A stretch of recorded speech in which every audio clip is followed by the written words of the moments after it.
Hey guys, what's going on? It's Ando90, and today we have got a Grand Arena video that's mostly centered around the General Grievous team.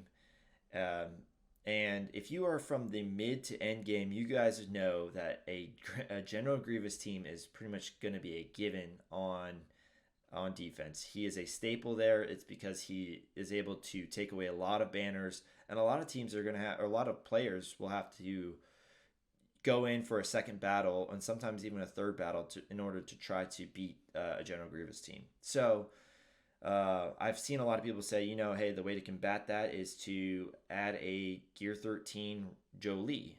Well, some people don't have that kind of, gear. Gear 13ing someone, it takes a lot of resources away.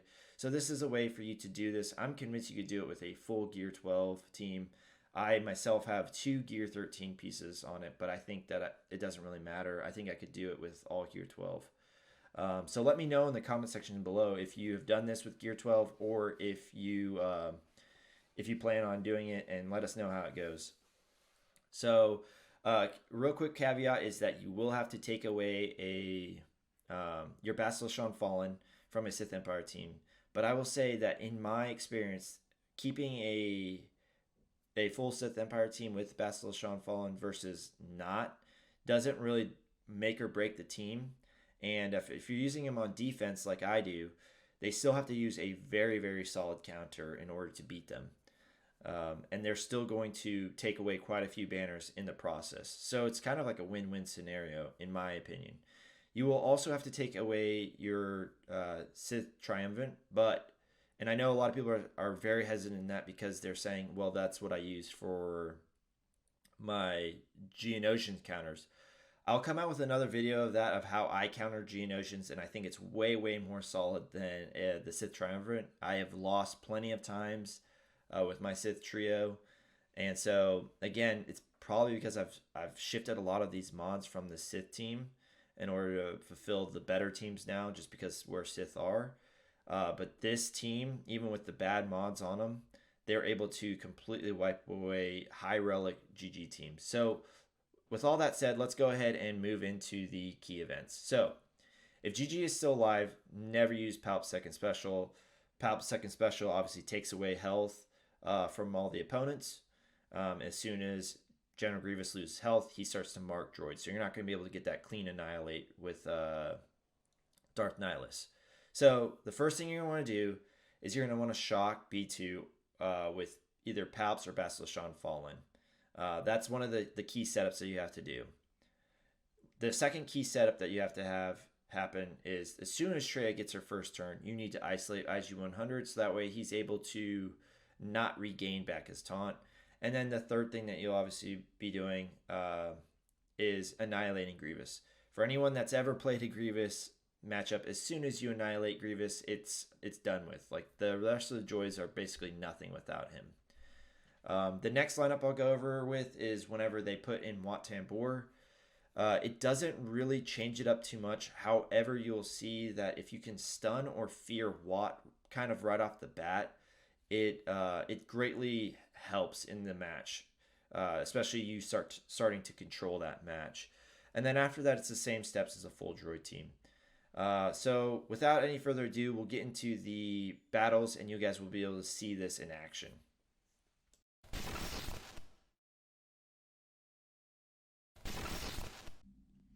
Alright guys, let's head into the battles. So this is all footage that I have from my Twitch during the Grand Arenas that I've live streamed. So I'm just pausing it here, or showing you guys, I guess, the gear levels that are here. So really, I'd say Basilisk is a nice to have at Gear 13 just because she gets that extra speed. Traya, it doesn't matter. It's the Gear 12. She could be Gear 12 and this would still work out. So it's really could be 4 Gear 12 and then a Gear 13 just because the extra speed. But if you're outspeeding most Grievous teams anyways, then it doesn't really matter. I just like it for that extra speed. Most people already mod her for speed. So let's go back into how we do this. So first thing we're going to do is we're going to try to add fear on as many people as possible. I start to strip away the buffs, so strip away all those stealths. And then try to get those cooldown reductions. As you can see, I only got 2, so not a very good start, but I'll show you that this still works out even with that bad RNG.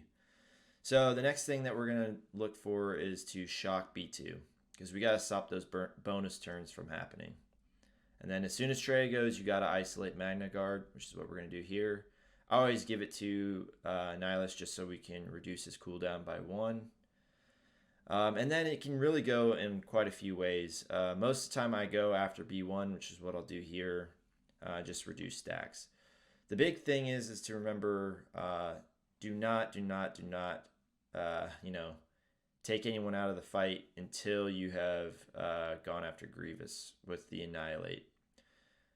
So this is me attempting to get ability block on a few of them, just because, especially with Droideka, he can hit really hard if he gets that turn. So that's just kind of my way. And then I'm just trying to spread shock around so that way Palps can go even more.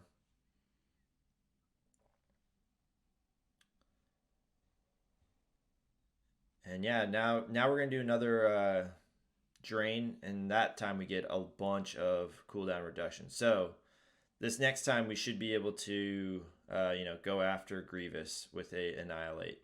Again, it's really, really important that you do not kill anyone, and you definitely don't use Palpatine's second special, just that middle one and his basic. You can even tell there I was nervous to even give him the middle ability to stun them all. All right, so once that's happened, once Grievous gets annihilated, this is 100% your match.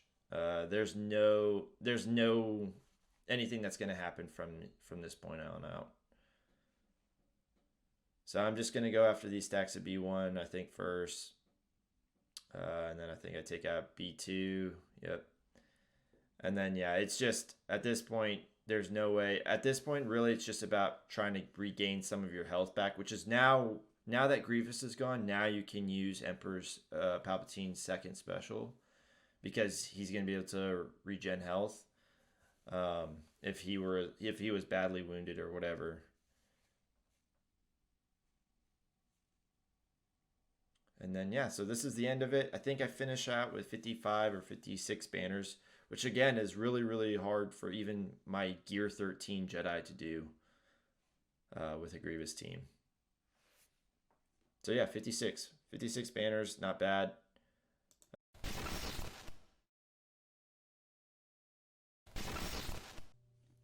All right, guys, so for this variant, this is with the Wat Tambor variant of General Grievous, which is also very common to see in Grand Arena and especially Territory Wars. With putting Wat Tambor in there, it is a very, very dangerous using Jedi. You have to have very, very tanky Jedi because you basically have to kill Wat Tambor first. Again, just showing you again the gear levels that I did this with. This is actually my first time that I've done this especially with the Wat Tambor combination. So you're going to see me take it a little bit slower because I'm not quite sure what's going on. And so you'll see.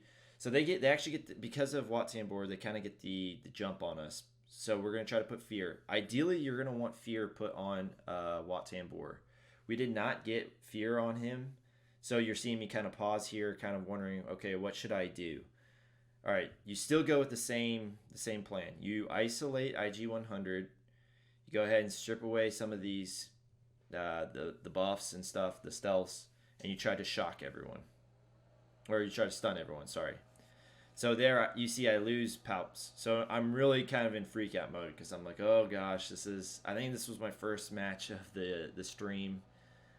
And but again, stick with the plan. So I've got IG 100 isolated.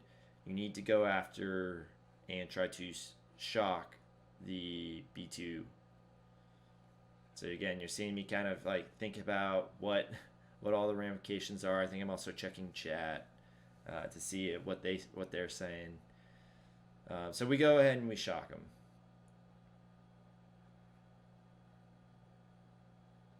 All All right, so same plan. Like I said, you see me kind of pausing, trying to figure out what I should do. So I'm going to go after B1 in this scenario. Again, never a bad choice.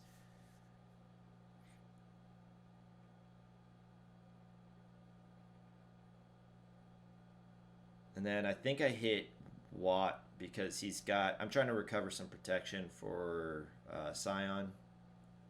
So that's who I go after, yep. So... And then now I think I just keep going back after... Yeah, I keep going after B1. Again, I'm just being careful. Alright, so here you get to get the Annihilate off. And from this point, it's over with again. Even if Wat Tambor came out of stun and he tried to revive him, because of that Annihilate, he can't. So I'm good here. So that's why I'm not really attacking Wat Tambor right now. But you will see here soon, once he comes out, I start to go after him. Making sure the shock stays on B2. And eventually I start going after him. I think maybe I use my Scion against him because he's got pain. Yeah, I don't even... Just so you guys know, I don't even have a Zeta. I don't have Zetas on Scion. I don't have... Well, now I do have a Zeta on Scion, but during this match I don't. I don't have any Zetas on Darth Nihilus. I only have the leadership Zeta on Traya. So this strategy still works with just basically Emperor Palpatine Zeta, and also I'd say Bastille Shan's is pretty nice as well because she adds that potency. So I think this one I'll end up with less banners. Well, obviously I'll end up with less banners because Palpatine's gone, but still, considering that this is a very high relic, very well modded Grievous team, I think even my Jedi would have trouble with this one. And I don't know if they would necessarily have gotten any more banners out of this. But it freed my Jedi up to make 2 teams out of them. So yeah, 54 banners is still pretty good.